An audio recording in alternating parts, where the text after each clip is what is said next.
Hey crafty friends, this is Jenny from Craft Test Dummies, and today I'm going to show you how to make one of these really nifty rubber band loop bracelets. And a lot of people are using looms like this one. This is called the Crazy Loom, where you can use the rainbow loom, and you really only need 2 pegs. So that got me thinking, you know what you really need?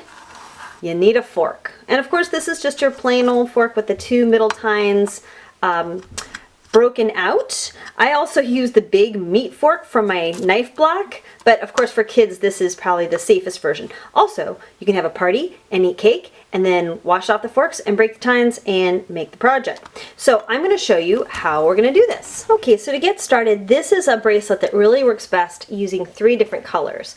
And especially if you're working with kids, 3 colors is great because it always reminds you which color to use next. So what I'm going to do first is loop a blue, or your first color on, and you're going to make a figure 8. So you put it over the first tine, give it a half twist, and then loop it on the other tine so it looks like that. See how it looks like a little infinity loop? That's important for the first one. Then you put on your second color, and then you put on your third color. So now you have all 3. Ta-da! Now what you're going to do is pick up the blue and go over the top of the tine. And why I like working with the fork is I just flip it over and do the same thing. So it's really like easy to keep flipping. So now you have the first one you put on over the first 2 bands. Now, remember I told you it would tell you which color is next? Since you just had on a blue, blue goes next. Now you're going to take the bottom one, which is the green, and go over everything and loop it over the top, like so. There's 2. Slide it down. Since your green was the next one in line, green comes next.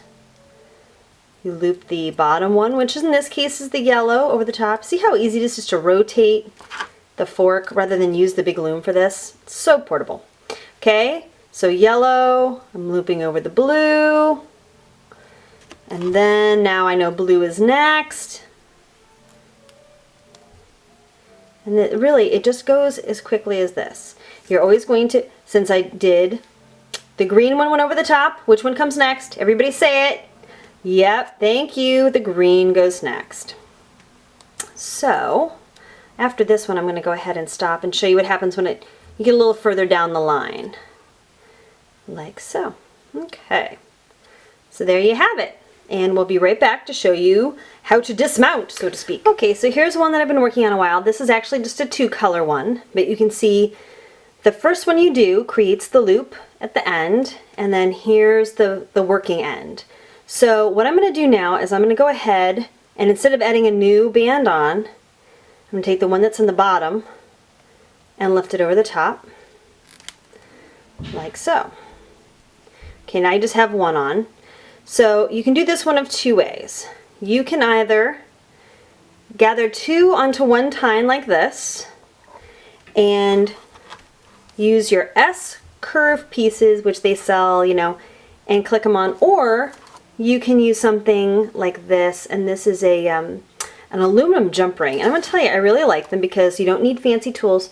You can just open them up with your fingers, thread them on like so. And here I'm going to just loop it through. I think it just gives it a really nice finished look, like that.